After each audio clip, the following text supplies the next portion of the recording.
Right, రాష్ట్రంలో dirty politics జరుగుతున్నాయి, diversion కుట్రలు జరుగుతున్నాయంటే బీఆర్ఎస్ పార్టీ తీవ్రంగా ఆగ్రహం వ్యక్తం చేస్తోంది.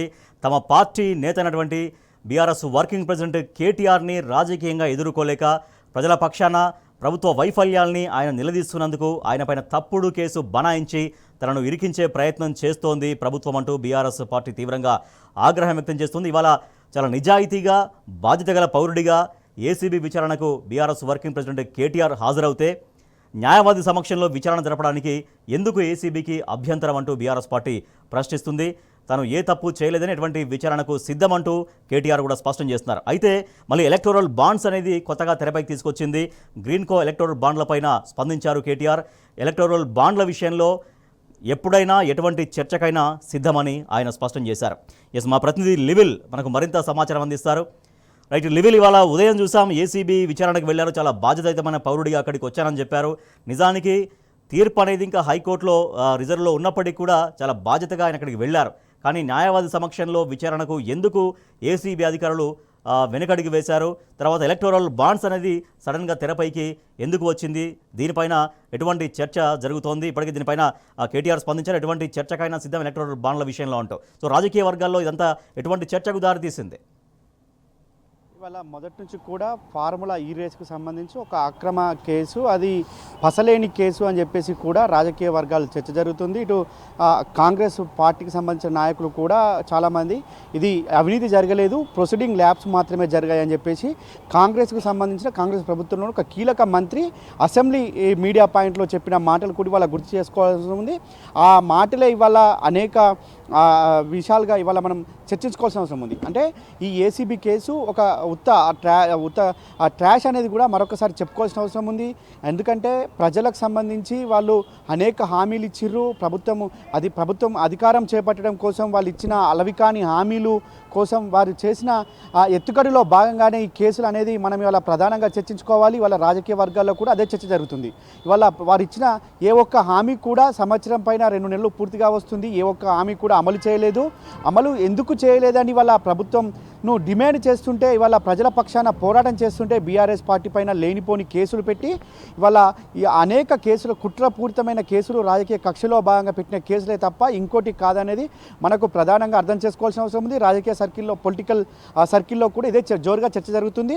ఈ నేపథ్యంలోనే ఫార్ములా ఈ రేసుకు సంబంధించి ఒక ప్రధాన దాన్ని తీసుకొచ్చి ఒక ఏదైతే మరకను అంటించాలి, ఈ మరకతోనే వాళ్ళు అంతా చదువుకోవాలి, ప్రజల దృష్టిని మళ్లించాలి, అటెన్షన్ డైవర్షన్ చేయాలి అనే ఒక దురుద్దేశంతోనే ఇలా రాజకీయ కక్షలో భాగంగా ఈ కాంగ్రెస్ ప్రభుత్వం పెట్టిన కేసుగా ఇవాళ మనం భావించాల్సిన అవసరం ఉంది.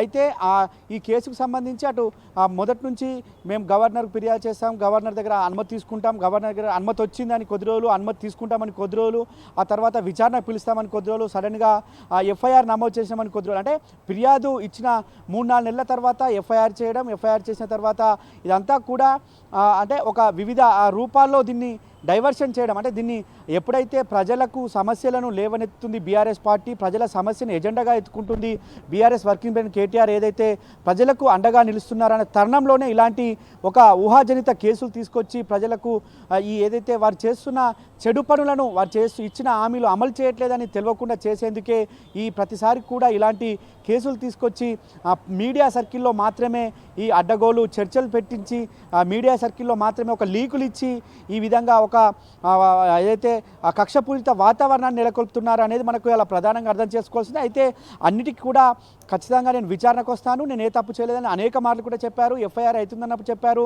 ఆ కోర్టులో ఉన్న వాదనలో కూడా అఫిడవిట్ ఇచ్చారు. BRS working president KTR media సమావేశం ఏర్పాటు చేసి కూడా దానికి సంబంధించిన అంశాలను కూడా మీడియా ముందే బహిర్గతం చేశారు. కానీ ఇవన్నీ ఏది పట్టినట్టు ప్రభుత్వం కక్షపూరితంగా వ్యవహరించాలి కాబట్టి, కుట్రలు చేయాలి కాబట్టి ఖచ్చితంగా ఏదో ఒక రోజు బీఆర్ఎస్ వర్కింగ్ ప్రెసిడెంట్ను జైల్లో పెట్టాలనే ఒక దురుద్దేశంతో చేసిన పనిగా ఇవాళ భావించాల్సి వస్తుంది. ఈ నేపథ్యంలోనే అటు గత ప్రభుత్వంలో బాధ్యతాయుతమైన మంత్రిగా అప్పుడు హైదరాబాద్ యొక్క బ్రాండ్ ఇమేజ్ అనేది వెనక్కి వెళ్లకుండా బ్రాండ్ ఇమేజ్ని మరింత పెంచడం కోసం మాత్రమే ఆ పని చేసినట్టుగా స్వయంగా ఆయన చెప్తున్నారు. అది ప్రభుత్వం నుంచి నేరుగా ఆ కంపెనీకి ట్రాన్స్ఫర్ అయింది. సో కంపెనీ వాళ్ళు కూడా అక్నాలెడ్జ్ చేశారు, అక్కడి నుంచి మాకు అమౌంట్ వచ్చింది అని. సో ఇంత ప్లెయిన్గా పారదర్శకంగా ఉన్నప్పుడు అసలు అవినీతి ఎక్కడనేదే బేసిక్ క్వశ్చన్. ఒకటైతే ఫార్ములా ఈ కంపెనీకి పైసలు ఇస్తే అసలు గ్రీన్ కోకు లాభం ఎట్లా, గ్రీన్ కోకు ఫార్ములా ఈ మధ్యలో సంబంధం పెట్టడం, ఒక క్విడ్ ప్రోకు జరిగింది అని కొత్తగా ఇటువంటి వాదనను తెరపైకి తేవడం, ఇది ఏ రకమైనటువంటి కుట్రగా చెప్తూ ఉన్నారు. ఇవాళ ఏదైతే ఫార్ములా ఈకి సంబంధించి ఆనాడు గ్రీన్కో పెట్టుబడులు పెట్టిన మాట వాస్తవమే అని చెప్పారు. పెట్టుబడులు పెట్టడమే కాదు, ఇవాళ హైదరాబాద్కు ఒక 600-700 కోట్ల పెట్టుబడులు కూడా దానితో లాభం చేకూరింది. విదేశీ కంపెనీలు ఈ మొబిలిటీ కింద ఇక్కడ పెట్టుబడులు పెట్టాయి. ఇక్కడ ఈ ఫార్ములా ఈకి సంబంధించి అనేక పెట్టుబడులను ఆకర్షించే విధంగా ఆనాడు ఫార్ములా ఈ దేశంలోనే మొదటిసారి హైదరాబాద్ నగరంలో నిర్వహించారు. దీనివల్ల హైదరాబాద్ కావచ్చు, తెలంగాణ ఖ్యాతి ప్రపంచాలకు తాకింది. అనేక రాష్ట్రాలు కూడా పోటీ పడ్డాయి. తర్వాత అనేక రాష్ట్రాల్లో కూడా ఫార్ములా ఈ పెట్టాలని చెప్పేసి అక్కడ ప్రభుత్వాలు ఆలోచన చేశాయి. కానీ కేటీఆర్ ఏదైతే ఇనిషియేట్ తీసుకొని ఒక తెలంగాణ ఖ్యాతిని ప్రపంచానికి చాటి చెప్పాలి, తెలంగాణలో పెట్టుబడులకు ఆకర్షణీయంగా ఉండాలి, తెలంగాణలో పెట్టుబడులకు స్వర్గధామంగా చేయాలని చెప్పేసి ఆలోచన చేసి ఆ గ్రీన్కో కంపెనీతో ఒప్పందాలు చేసుకొని ఆనాడు ఫార్ములా ఈ రేస్కి సంబంధించి నిర్వహించడం, తర్వాత తదనంతరం దాదాపు 6,600 పైచిలకు కోట్లు ఇక్కడ పెట్టుబడులు పెట్టడం కావచ్చు, అన్నీ కూడా ఒక రాజకీయ లబ్ధి కోసం కాదు, తెలంగాణ రాష్ట్ర అభివృద్ధి కోసము, తెలంగాణ ఆకాంక్ష స్వరాష్ట్ర ఆకాంక్ష నెరవేర్చిన పార్టీగా పిఆర్ఎస్ ప్రభుత్వం ఈ విధంగా చేస్తే ఖచ్చితంగా దేశవ్యాప్తంగా ఒక మంచి పేరు వస్తుంది, పెట్టుబడులు వస్తాయి, ఇక్కడ యువతకు ఉపాధి దొరుకుతుందని చెప్పేసి ఆనాడు చేసిన ఒక గొప్ప కార్యక్రమం. కానీ వాళ్ళకి కావాలని ఆ గ్రీన్కోకి సంబంధించి వాళ్ళు అంటే ఏదైతే ఎలక్షన్లకు సంబంధించి రెండో దఫా ఫార్ములా ఈ రేస్ ఉందో ఆ దఫా రద్దు కావడంతో దాదాపు వాళ్ళు కొన్ని కోట్ల మేరకు నష్టపోయినా కూడా వారి వల్ల వీళ్ళు చేసిన ఘనకార్యానికి వాళ్ళ కాంగ్రెస్ ప్రభుత్వం చేసిన ఘనకార్యానికి వాళ్ళు పెట్టుబడులు ఇక్కడ పెట్టి నష్టపోయారని చెప్పేసి కూడా చెప్తున్నారు. కానీ ఇవన్నీ పట్టనట్టు ఇవాళ మరొక కుట్రకు తెరలేపింది కాంగ్రెస్ ప్రభుత్వం. ఆనాడు గ్రీన్కోకి సంబంధించి 2022లో ఏదైతే ఎలక్ట్రల్ బాండ్స్ కింద పార్టీకి విరాళాలు వస్తే ఆ పార్టీకి సంబంధించిన విరాళాలని వల్ల ఏదైతే ఇక్కడ ప్రభుత్వానికి సంబంధించి కావచ్చు, పార్టీకి సంబంధించి కావచ్చు, ఒక అక్రమ సంపాదనగా సృష్టించి దాన్ని ఒక శునకానందం పొందుతున్నారు. అది కూడా లీకులు ఇచ్చి మాత్రమే చేస్తున్నారు అనేది మనకి వాళ్ళ ప్రధానంగా చర్చ జరుగుతుంది. అయితే ఏదైతే గ్రీన్కోకి సంబంధించిన సంస్థ ఉందో అది ఒక బీఆర్ఎస్ పార్టీకే విరాళాలు ఇవ్వలేదు, అది కాంగ్రెస్ పార్టీకి ఇచ్చింది, బీజేపీకి ఇచ్చింది, ఇతర ప్రాంతీయ పార్టీలకు ఇచ్చిన ఉదంతాన్ని కూడా ఇవాళ లెక్కలతో సహా BRS working president KTR chitchat చేస్తూ చెప్పారు. తదనంతరం మీడియాతో మాట్లాడిన జగదీష్ రెడ్డి, మాజీ మంత్రి జగదీష్ రెడ్డి కూడా ఇదే వివరించారు. అనేక పార్టీలకు గ్రీన్కో నుంచి ఎలక్ట్రల్ బాండ్ వచ్చింది. ఎలక్ట్రల్ బాండ్ అనేది ఒక కేంద్ర ప్రభుత్వం చేసిన ఏదైతే అమెండ్మెంట్ ఉందో దానికి అనుగుణంగానే వారు విరాళాలు ఇచ్చారు తప్ప దానికి ఎలాంటి అవినీతికి ఆస్కారం లేదు. అలాంటి అవినీతికి ఆస్కారం లేని ఈ గ్రీన్కోకి సంబంధించిన ఎలక్ట్రల్ బాండ్ల విషయంలో కూడా వాళ్ళ లీకులు ఇచ్చి నడిపిస్తున్నారు. ఎందుకు లీకులు ఇవ్వాలి? ఇది గత ఫిబ్రవరి నెలలోనే దీనికి సంబంధించి, అంటే లాస్ట్ ఇయర్ ఫిబ్రవరి నెలలోనే దీనికి సంబంధించిన బాండ్ల వివరాలు ఎలక్షన్ కమిషన్ కావచ్చు, ఏడీఆర్ అని ఒక సంస్థ ఉంటే అది ఎప్పటికప్పుడు వెబ్సైట్లో పెడుతుంది. అలాంటి వెబ్సైట్లో ఉన్న డాక్యుమెంట్లను తీసుకొచ్చి వాళ్ళ అడావిడి చేయడం ఎందుకంటే ఖచ్చితంగా ఏదైతే కాంగ్రెస్ ప్రభుత్వం ఇచ్చిన హామీలు అమలు చేయలేకపోవడం వల్లనే వాళ్ళ ప్రజల దృష్టి మళ్లించేందుకే ఈ పిచ్చి డ్రామాలు ఆడుతుందని చెప్పేసి మాజీ మంత్రి జగదీశ్వర్ రెడ్డి మీడియా సాక్షిగా చెప్పారు. ఇది ఖచ్చితంగా అక్షరాలు అదే నిజమని కూడా ఇవాళ రాజకీయ విశ్లేషకులు చెప్తున్నారు. పొద్దుటి నుంచి కూడా ఒక ఐడ్రామా కొనసాగించారు. ఏసీబీకి ఒక మాజీ మంత్రిగా పనిచేశారు, బీఆర్ఎస్ వర్కింగ్ ప్రెసిడెంట్గా ఉన్నారు, ఒక ఉన్నతమైన వ్యక్తిగా ఉన్నారు, గౌరవప్రదమైన హోదాలో ఉండి విచారణకు పిలిస్తే వస్తాను, నేను సహకరిస్తానని చెప్పారు. ఇవాళ విచారణకు వెళ్ళిన తరుణంలో ఒక అడ్వకేట్ను తీసుకొని లోపలికి వెళ్తానంటే ఎందుకు అభ్యంతరం చెప్పారో అర్థం కాలేదని చెప్పేసి కూడా ఇవాళ పొలిటికల్ ఆస్పెక్ట్లో చర్చ జరుగుతుంది. ఎందుకు ఈ విధంగా చేశారనేది కూడా ఇప్పటికీ, అంటే పోలీసు వాళ్ళకు ఫోన్లు వస్తున్నాయి, నిమిషానికి ఫోన్లు వస్తున్నాయి, ఏం తీసుకోవాలని చెప్పేసి కూడా ఆ నిర్ణయం మేరకే పోలీసులు నడుచుకుంటున్నారు తప్ప వారు వ్యక్తిగతంగా కానీ ఏదో సొంత నిర్ణయాలు తీసుకోవడంలో పోలీసులు విఫలమయ్యారు. ఇవాళ రాజ్యాంగబద్ధంగా ఉండాల్సిన ఎలక్టోరల్ బాండ్స్ విషయంలో బీఆర్ఎస్ పార్టీ కూడా చెప్తుంది, అంటే అన్ని పార్టీలకు ఎలక్టోరల్ బాండ్స్ ఇవ్వడం అనేది చాలా సర్వసాధారణం. కాంగ్రెస్ పార్టీ కూడా వివిధ సంస్థల నుంచి 1,500 కోట్లకు పైగా వచ్చినాయి. తర్వాత బీజేపీ కావచ్చు, తర్వాత టీడీపీ కావచ్చు, వైసీపీ కావచ్చు, తర్వాత దేశంలో చాలా ముఖ్యమైన పార్టీలు ఏవైతే ఉంటాయో వాళ్ళందరికీ కూడా ఎలక్టోరల్ బాండ్స్ రావడం అనేది చాలా సర్వసహజమైనటువంటి విషయం. దీన్ని మరొక కుట్రలాగా, మరొక రాజకీయ కోణంతో మరో కుట్రలో ఇరికించే విధంగా బీఆర్ఎస్ పార్టీని, నాయకుల్ని బదనం చేసే విధంగా ఇదో కొత్త వాదన తెరపైకి తీసుకొస్తున్నారనేది కూడా. ఇవాళ ఏదైతే ఏసీబీ కేసుకు సంబంధించి విచారణకు పోయిన తరుణంలో పోలీసులు వైఫల్యం చెందారు. ప్రభుత్వం ఏదైతే పసలేని కేసులు పెట్టిందో ఆ పసలేని కేసుగా ఇవాళ తేలిపోవడంతోనే మరొక కొత్త కుట్రకు దారితీసిరు అనేది ఇవాళ రాజకీయ వర్గాల్లో చర్చ జరుగుతుంది.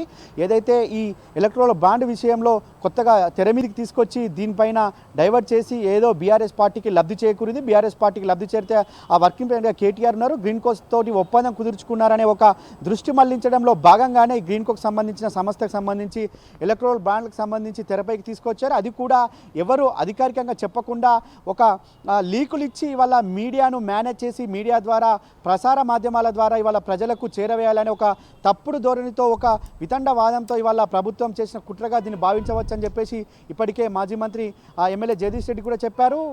బీఆర్ఎస్ వర్కింగ్ ప్రెసిడెంట్ కేటీఆర్ కూడా చెప్పారు, గ్రీన్ కో నుంచి ఎస్ వచ్చాయి, మాకు ఎలక్ట్రల్ బాండ్స్ వచ్చాయి, మాకే కాదు కాంగ్రెస్ పార్టీకి వచ్చాయి, ఇటు బీఆర్ఎస్ పార్టీకి వచ్చాయి, అటు బీజేపీకి వచ్చాయి, ఆ ప్రాంతీయ పార్టీలైన వైసీపీకి వచ్చాయి, ఇటు టీడీపీకి వచ్చాయి, అనేక పార్టీలకు కూడా ఎలక్ట్రల్ బాండ్స్ వచ్చాయి, దీనికి నేను చర్చకు సిద్ధం, మీరు సిద్ధమా అని చెప్పేసి సవాల్ కూడా విసిరారు. ఈ నేపథ్యంలో కాంగ్రెస్ పార్టీ నుంచి సమాధానం లేదు. కానీ కావాలని ఒక మసిబూసి మారడికాయ చేయడంలో భాగంగానే ఈ విధంగా కుట్రలకు తెరలేపుతుంది ప్రభుత్వం. లీకులు ఇవ్వడమే తప్ప ఎక్కడ కూడా నిరూపితం చేయలేకపోతుంది అనేది మనకు ప్రధానంగా అర్థం చేసుకోవచ్చు. ప్రతిదీ కూడా లీకులు ఇచ్చి మీడియాను మేనేజ్ చేసి వార్తలు వండించి వార్చడమే ఈ పనిగా పెట్టుకుందని చెప్పేసి కూడా మనకు ప్రధానంగా అర్థమవుతుంది. ఎవరిచ్చారో అనేది కూడా ఇవాళ చెప్పలేని స్థితిలో ఈ ప్రభుత్వంలోని పెద్దలు ఉన్నారనేది మనకు తెలిసిపోతుంది. వాళ్ళ ఏసీబీ కేసు ఏదైతే పసలేని కేసు అయిందో ఆ పసలేని కేసును తప్పిపుచ్చుకోవడం కోసమే ఈ ఎలక్ట్రల్ బాండ్స్ను కొత్తగా తెర మీదకి తీసుకొచ్చారు. ఇది గత ఫిబ్రవరి నెలలోనే ఎలక్ట్రల్ బాండ్స్ వెబ్సైట్లో పెట్టారు, వివిధ మాధ్యమాల ద్వారా ఆనాడే వచ్చాయి, ఆనాడే అన్ని ఛానళ్ళు పేపర్లు కూడా వార్తలు రాశాయి. కానీ వాళ్ళ ప్రధానంగా మళ్ళొక్కసారి కేవలం బీఆర్ఎస్ పార్టీకే ఇచ్చారు అనే ఒక చర్చ తీసుకురావడంలో భాగంగానే ఇవాళ ఏదైతే ఈ ఎలక్ట్రల్ బాండ్స్ విషయం తీసుకొచ్చారు. కానీ అదే కాంగ్రెస్ పార్టీకి కూడా ఎలక్ట్రల్ బాండ్స్ రూపంలో గ్రీన్ కో ఇచ్చింది, అదే బీజేపీకి ఇచ్చింది, ఏదైతే రేవంత్ రెడ్డికి పెద్దన్నగా పోషించే ప్రధానమంత్రికి సంబంధించిన భారతీయ జనతా పార్టీకి కూడా ఎలక్ట్రల్ బాండ్స్ ఇచ్చాయని చెప్పేసి కొద్దిసేపటి క్రితమే జగదీష్ రెడ్డి కూడా మీడియా ముఖంగా చెప్పారు. ఇవాళ ఎందుకు ఈ విధంగా దాపులాడా, ఎందుకు మీడియా ముఖంగా వచ్చి చెప్పలేకపోతున్నారు అంటే ఏసీబీ కేసు ఒక కుట్రపూరితమైన కేసు అని వాళ్ళ ప్రజల్లో తేలిపోయింది. ఎలక్టోరల్ బాండ్స్ కి ఫార్ములా ఈ రేసు ఈ వ్యవహారానికి ఎటువంటి సంబంధం లేదు. మరి ఇప్పుడు దేశంలో అనేక రాజకీయ పార్టీలకు ఎలక్టోరల్ బాండ్స్ వస్తాయి. నడ్డాకు కావచ్చు, ఖర్గే కావచ్చు, చంద్రబాబు నాయుడుకి, జగన్కి, వీళ్ళందరికీ కూడా మరి ఆ సంబంధం లేని ఫార్ములా నోటీసులు ఇచ్చేస్తారా, ఫార్ములా ఈ కేసు నోటీసులు ఇచ్చేస్తారా అంటూ బీఆర్ఎస్ పార్టీ అడుగుతోంది. అంటే ఈ విషయంలో బీఆర్ఎస్ పార్టీ ఎంత సీరియస్గా తీసుకుంటుంది, వరుసగా చేస్తున్నటువంటి ఈ ఆరోపణలపైన లీగల్గా ఎట్లా ప్రొసీడ్ అయ్యే అవకాశం కనిపిస్తోంది? ఖచ్చితంగా ఇప్పటికే అనేక అంశాలపైన ఏదైతే బీఆర్ఎస్ పార్టీ పైన బీఆర్ఎస్ పార్టీ ముఖ్య నాయకులపైన చేస్తున్న అబండాలు కావచ్చు, ఆరోపణల పట్ల లీగల్గా న్యాయపరంగా పోరాటం చేస్తుంది. వాళ్ళ మరొకసారి కూడా ఈ ఎలక్ట్రల్ బాండ్స్ పేరు మీద తీసుకొచ్చిన ఏదైతే ఈ అవినీతి అని చెప్తున్నారో ఆ మరక ఖచ్చితంగా అటు కాంగ్రెస్ పార్టీకి అంటుతుంది. ఒకవేళ బీఆర్ఎస్ పార్టీకి అక్రమంగా వస్తే అది ఎలక్ట్రల్ బాండ్స్ రూపంలో వచ్చినాయి కాబట్టి అన్ని పార్టీలకు కూడా అదే రూపంలో ఇచ్చారు కాబట్టి అవన్నీ కూడా అక్రమమే అవుతాయి. ఇవాళ మల్లికార్జున్ ఖర్గే కూడా అక్రమంగా తీసుకున్నట్టయితే అతనిపైన కూడా కేసు బుక్ చేయాల్సి వస్తుంది. ఇటు జేపీ నడ్డా భారతీయ జనతా పార్టీకి సంబంధించిన అధ్యక్షుడు, అతనిపైన కూడా కేసు బుక్ చేయాల్సి వస్తుంది. ఇతర పార్టీలు చంద్రబాబు నాయుడు టీడీపీ కావచ్చు, అటు వైఎస్ జగన్మోహన్ రెడ్డి కావచ్చు, ఇతర పార్టీలకు సంబంధించిన అందరిపైన కూడా ఎలక్ట్రల్ బాండ్స్ తీసుకున్న ప్రతి ఒక్కరిపైన కూడా ప్రతి ఒక్క పార్టీకి కూడా అవినీతి ముద్ర వేయాల్సి వస్తుంది.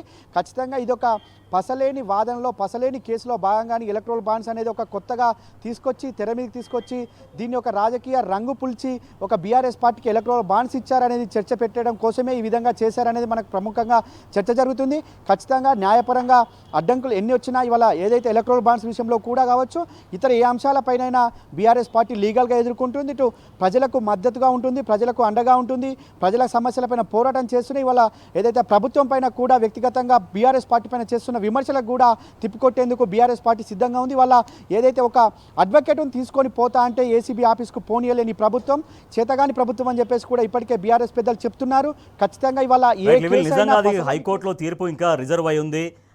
నిజానికి అసలు అక్కడికి విచారణకు హాజరు కాకపోయినా కూడా ఏమీ కాని పరిస్థితి. కానీ బాధ్యతాయుతమైన ఒక పౌరుడిగా, ఒక ప్రజానాయకుడిగా అక్కడికి వెళ్ళడం అనేది నిజంగా చాలా గొప్ప విషయం, విచారణకు హాజరు కావడం అనేది. సో దాన్ని కూడా అక్కడ వాళ్ళు లాయర్ సమక్షంలో విచారణ జరపకపోవడంతో దగ్గరికి వచ్చినటువంటి వ్యక్తిని కూడా విచారించకుండా వెనక్కి పంపించినటువంటి ఒక దుస్థితి మనకు కనిపించింది. సో దీంట్లో నెక్స్ట్ ఎట్లా ఉండబోతుంది యాక్షన్ ప్లాన్? ఏసీబీ నోటీసులు మళ్ళీ ఇస్తామంటున్నారు, తర్వాత ఇంకా రకరకాలుగా ఇంకా వేధించే ప్రయత్నం జరగబోతుందని బీఆర్ఎస్ పార్టీ అంచనా వేస్తోంది. బీఆర్ఎస్ ఎట్లా ప్రిపేర్ అయి ఉంది అన్నింటిని ఎదుర్కోవడం కోసం?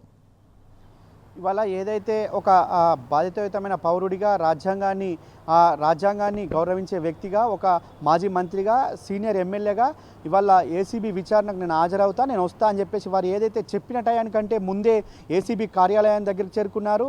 దాదాపు అర్ధగంటకు పైగా 40 నిమిషాల పాటు రోడ్డుపైనే బీఆర్ఎస్ వర్కింగ్ ప్రెసిడెంట్ కేటీఆర్ను రోడ్డుపైనే ఉంచారు. ఏసీబీ అధికారులు కావచ్చు, అటు పోలీసులు లోనికి అనుమతించకుండా అక్కడే ఉంచారు. చాలా వాగ్వాదం జరిగింది.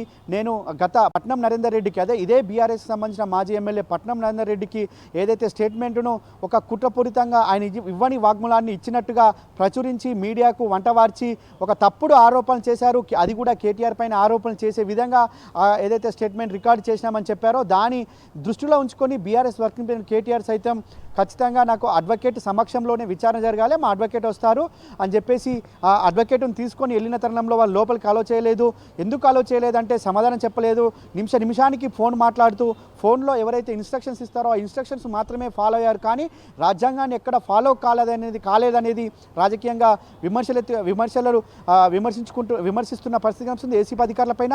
ఇది కాక ఏసీబీ అధికారులే స్వయంగా కేటీఆర్ దగ్గరికి వచ్చి మీరు రిటర్నికల్గా మీరు ఇచ్చిపోండి, రిపోర్ట్ ఇవ్వండి అని చెప్పేసి ఏదైతే చెప్పారో ఆ డాక్యుమెంట్స్ అన్నీ కూడా ఇప్పటికే ఏసీబీ అధికారులకు ఇంతకుముందుకున్న ఎంఏయుడి ప్రిన్సిపల్ సెక్రటరీ ఎవరైతే ఉన్నారో దానకిషోర్ ఇప్పటికే ఇచ్చారు. అయినప్పటికీ కూడా విచారణకు విచారించకుండా కావాలని ఒక అడ్డగోలు వాదనతో ఒక అడ్వకేట్ను లోపలి రానివ్వకుండా ఒక విచారణకు వారే సహకరించట్లేదని చెప్పేందుకే ఇవాళ ఈ కుట్రలో భాగంగానే చేశారనేది కూడా మనకు ప్రధానంగా అర్థమవుతుంది. ఇవాళ ఏదైతే ఏసీబీ అధికారులు చేసిన ఏదైతే తీరుందో అది రాజ్యాంగానికి విరుద్ధం. ఖచ్చితంగా రాజ్యాంగంలో ఆర్టికల్ 21 ప్రకారం అడ్వకేట్ ఒక క్లయింట్ ఎవరైతే ఉంటారో వారికి అండగా క్లయింట్ వెళ్లేందుకు అవకాశం ఉంది. సుప్రీంకోర్టు గైడ్లైన్స్ ఉన్నాయని చెప్పేసి కూడా లీగల్ టీం చెప్తుంది. అయినప్పటికీ కూడా వినకుండా ఏసీబీ అధికారులు లోపలికి అనుమతించకపోగా వారే మీరు వెళ్ళిపోండి అని చెప్పిన దాఖలాలు కూడా ఇవాళ ఏదైతే పసలేని కేసుగా మనం భావించవచ్చు అని చెప్పేసి కూడా ఇవాళ రాజకీయ వర్గాల్లో జోరుగా చర్చ జరుగుతుంది. రాజేష్, రైట్, లెవెల్ ఒక కేటీఆర్ మాత్రమే కాదు, దేశంలో ఎవరైనా ఏ పౌరుడైనా ఏ పౌరురాలైనా కూడా విచారణకు హాజరవుతున్నప్పుడు ఇందాక మీరు ప్రస్తావించినట్టుగా లీగల్ టీం కూడా అదే చెప్తుంది. ఖచ్చితంగా న్యాయవాదిని వెంట తీసుకెళ్లొచ్చు, ఏదైనా లీగల్గా అక్కడ ఏమైనా మాట్లాడే అంశాలు ఉంటాయి, వాటి గురించి ఆ అధికారుల అనుమతితో ఆ లీగల్ టీం కూడా వాళ్ళు అడ్వకేట్ కూడా మాట్లాడతారని చెప్తున్నారు.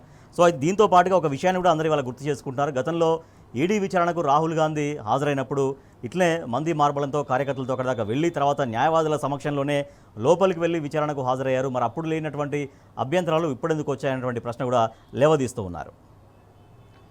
ఎగ్జాక్ట్లీ కాంగ్రెస్ పార్టీ జాతీయ నాయకుడు రాహుల్ గాంధీ వెళ్ళినప్పుడు ఈడీకి రాహుల్ గాంధీ కావచ్చు, సోనియా గాంధీ కావచ్చు, ఇతర ప్రముఖులు ఎవరు వెళ్ళినా రాహుల్ గాంధీ ఏదైతే గుజరాత్కి వెళ్ళిన తరుణంలో కూడా ఏదైతే డిఫమేషన్ కేసు తరుణంలో కూడా అడ్వకేట్ను వెంబడి తీసుకొని వెళ్ళారు. వాళ్ళు విచారణ ఎదుర్కొన్నారు, అడ్వకేట్ కూడా విచారణకు హాజరయ్యారు. కానీ ఇవాళ ఏదైతే రాహుల్ గాంధీ రాజ్యాంగం పట్టుకొని రోజు తిరుగుతున్న ఆ పార్టీకి సంబంధించిన ముఖ్యమంత్రి ఇవాళ ఇక్కడ రాజ్యాంగం నడవదు, ఇలా ఏదైతే అంబేద్కర్ రచించిన రాజ్యాంగం కాదు, ఇవాళ నేను కాంగ్రెస్ ప్రభుత్వం రచించిన రాజ్యాంగమే నడుస్తుందని చెప్పినట్లుగా ఇవాళ మనకు లీగల్ టీం చెప్పినట్లుగా ఇవాళ ఏసీబీ అధికారులు కూడా ఎప్పటికప్పుడు ఎవరితోనో ఫోన్లో మాట్లాడి వాళ్ళ ఇన్స్ట్రక్షన్సే ఫాలో అయ్యారు. కానీ రాజ్యాంగంలోని ఏ ఒక్క ఆర్టికల్ను కూడా ఇవాళ రాజ్యాంగం సంబంధించిన అంశాలను ప్రస్తావించకుండా రాజ్యాంగాన్ని అవమానించే విధంగా ఇవాళ పోలీసుల తీరుందని చెప్పేసి కూడా బీఆర్ఎస్ పార్టీ విమర్శిస్తుంది. ఇటు లీగల్ టీం కూడా అదే చెప్తుంది. ఆర్టికల్ 21 ప్రకారం అడ్వకేట్ లోపలికి వెళ్ళొచ్చు, ఎవరైతే ఉంటారో వారికి అండగా ఉండొచ్చు, వారు అడిగిన లీగల్ సహాయం చేయవచ్చు. ఇవాళ సోనియా గాంధీకి రాహుల్ గాంధీకి లేని ఇబ్బంది వాళ్ళ కేటీఆర్కే ఎందుకు తీసుకొచ్చారు? ఇది కూడా ఏసీబీ కేసు, ఇది పసలేని కేసు, ఇందులో అవినీతి జరగలేదని స్వయంగా కాంగ్రెస్ ప్రభుత్వంలోని మంత్రులే చెప్తున్నారు. జస్ట్ ప్రొసీజర్ ల్యాబ్స్ మాత్రమే ఉన్నాయి. ఈ నేపథ్యంలో భయం ఎందుకని చెప్పేసి కూడా ఇవాళ లీగల్ టీం చెప్తుంది. అంటే విచారణ కాదు, ఇదొక హైడ్రామా సృష్టించడం కోసము ప్రజల్లో ఉన్న ఏదైతే కాంగ్రెస్ పార్టీపై ఉన్న వ్యతిరేకతను పక్కదారి పట్టించేందుకు ఇవాళ ప్రభుత్వం చేసిన హామీలు అమలు చేయకపోవడంతో ప్రజల్లో ఉన్న వ్యతిరేకతను మూటగట్టుకునేందుకు కాకుండా వాటిని పక్కదారి పట్టించేందుకు ఒక బీఆర్ఎస్ పార్టీ అండగా ఉంది, ప్రజలకు తెలంగాణ సమాజానికి అండగా ఉంది, ఇచ్చిన హామీని కూడా అమలు చేయాలని గట్టిగా పట్టుబడుతుంది. ఈ తరుణంలోనే ఒక కుట్రపూరితమైన రాజకీయ కక్షలో భాగంగానే ఈ విధంగా చేశారనేది కూడా ఇవాళ పొలిటికల్ సర్కిల్లో జోరుగా చర్చ జరుగుతుంది. అందుకోసమే ఇవాళ అడ్వకేట్ను లోపలికి అనుమతించలేదు, విచారణకు పోలీసులే వారే సహకరించలేదు, కనుకనే వాళ్ళ విచారణ చేయకుండా వెనుకకు తిరిగి పంపారనేది కూడా ఇవాళ ప్రధానంగా చర్చ జరుగుతుంది. అంటే ఏసీబీ అధికారులు కనీసం కూడా రాజ్యాంగాన్ని ఫాలో కాలేదనేది మనకు ప్రధానంగా అర్థం చేసుకోవచ్చు. రాజేష్.